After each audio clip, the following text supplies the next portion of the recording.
नमस्कार। कुछ दिन पहले ही मैंने प्रशासक के चाटुकार महाचाटुकार लोगों द्वारा जो प्रोपेगेंडा फैलाया जा रहा था कि भाई दमन दीव में गुंडा राज समाप्त हो गया है और बहुत सारी राम राज्य की कल्पना के साकार होने की बातें कही जा रही।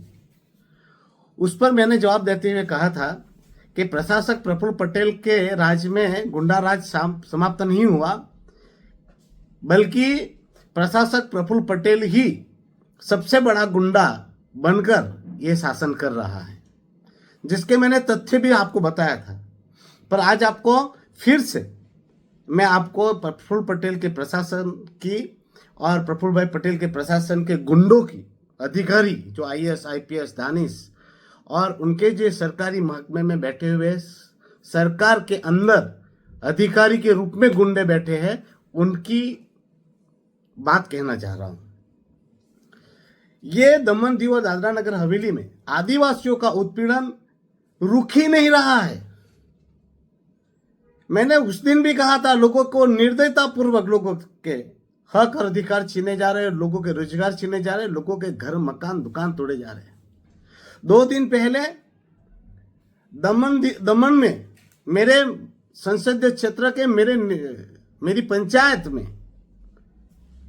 दमन प्रशासन के गुंडे आईएएस आईपीएस दानिश और सरकारी गुंडे वहां पर पहुंचे और आदिवासी परिवार के घर में घुसकर उनका घर तोड़ दिया बिना नोटिस के। और वो निजी जमीन थी, कोई सरकारी जमीन भी नहीं थी। पर क्यों तोड़ा? तो इसलिए तोड़ा कि वहां पर एक करोड़पति फैक्ट्री वाला है और वो करोड़पति को खुश करने के लिए, और करोड़पतियों से मुझे बात पता चली है, जिस प्रकार से जानकारी मिल रही है कि वो करोड़पति से हफ्ता लेकर एमबीबीएस फिल्म थी ना, मुन्ना भाई एमबीबीएस, उसी प्रकार से अब दमन दीव में प्रशासक प्रफुल्ल पटेल के प्रशासन के अधिकारी गुंडा सब बनकर धन के लिए गरीब आदिवासियों के मकान तोड़ने का कॉन्ट्रैक्ट ले रहे हैं।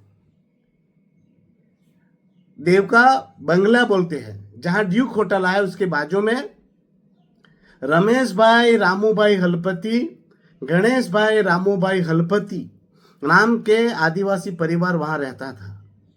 मैं खुद उस परिवार से परिचित हूं, क्योंकि मैं बहुत छोटा था तब से वहां पर मैं जाता आता रहता हूं। मेरे पापा वहीं पर ताड़ी निकालते थे।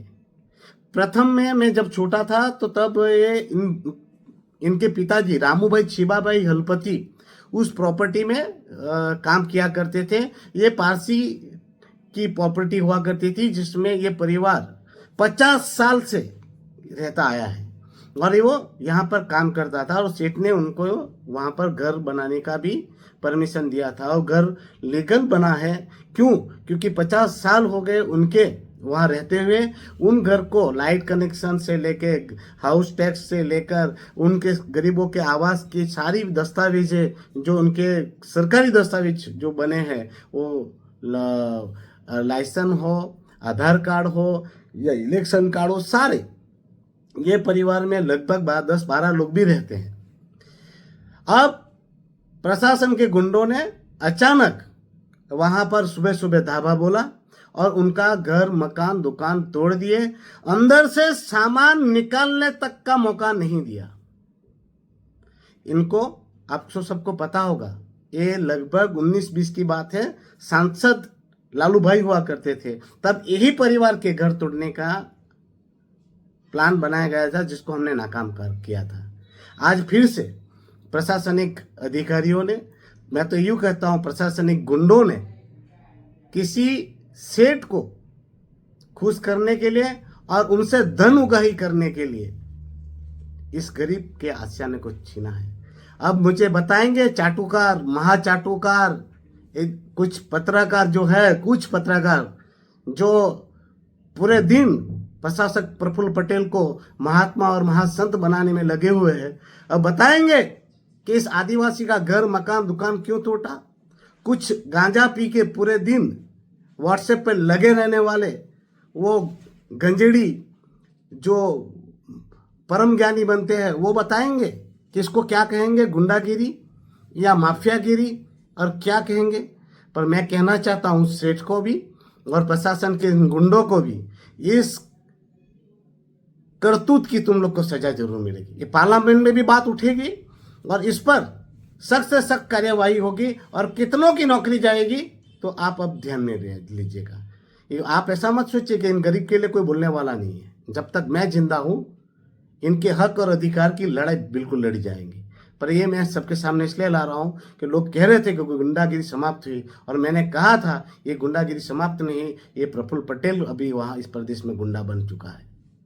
धन्यवाद।